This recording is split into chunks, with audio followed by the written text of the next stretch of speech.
question, did she teach you some moves? That's a gentleman. It's a gentleman, guys. Okay, literally, how did this movie get made? Oh, I don't know the answer to that question. I mean, I wasn't there. I was a kid, you know. You were a kid.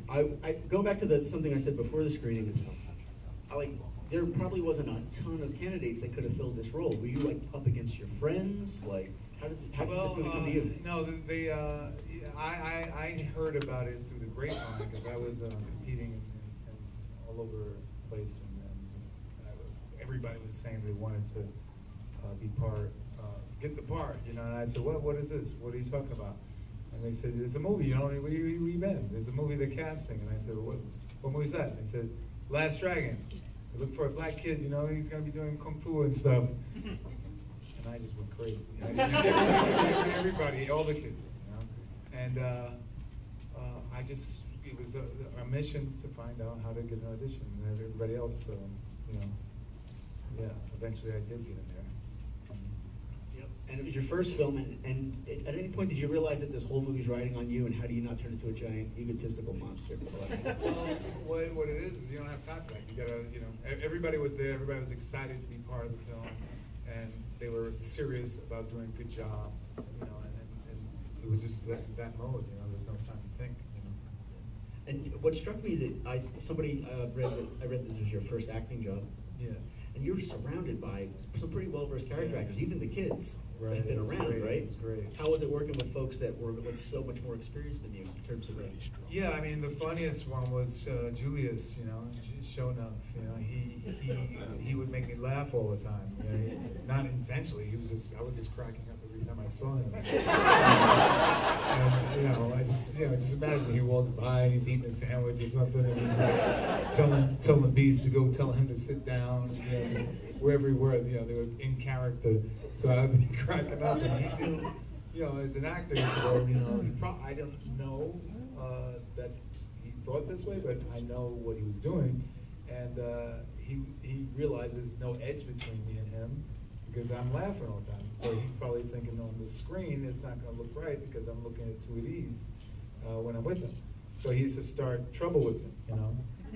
And he would embarrass me whenever he could, and I would laugh and laugh, but then after a while it started, you know, get me a little upset. And then I think Beast was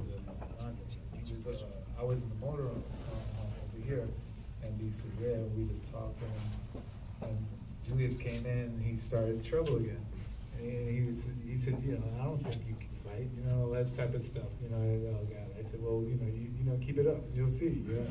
And then he started stepping towards me, and Beast was like, look, calm down. And then when I got up, he ran out the motorhome. He's 6'7", he's at the showed him his hair was bouncing all over. And I was running after him. It was funny. We're gonna, if anybody wants to ask a question, I'm gonna ask you to line up over here by Robert, and he's got a microphone for you. Anybody that wants to ask questions, we'll get into it. Yeah, take your time, I don't know. But here's a question for you. They did have a great time. I mean, these people knew the words. This is a favorite, this is a beloved film. Yeah, and Austin, Dallas, you know, I just came back. It was San Antonio, it was the same thing. Did you know that it had so many loyal fans? Yeah, of course. I mean, I'm the face, right? So, yeah. Did this cult grow over time, or was this a thing that? Yeah, you know, unfortunately in 1985, even though it made money, it was limited because unfortunately when Berry Gordy was dealing with TriStar, they kind of pegged it as a black film, and they went to promote to a white crowd. And Berry Gordy was smart. You know, he's been making big stars for many years, Marvin Gaye to Michael Jackson. And, he knows a market. What, you know, it's not a black film; it's a film.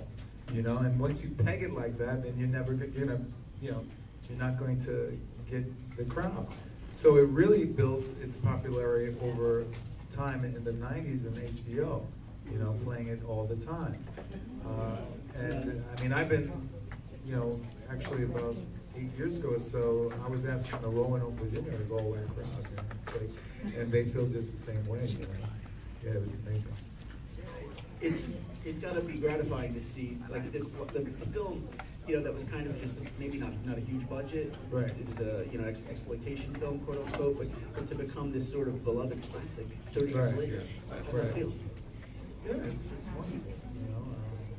It feels special. Blu-ray. There's just they haven't done anything like that since then, so it sticks out, in people's minds.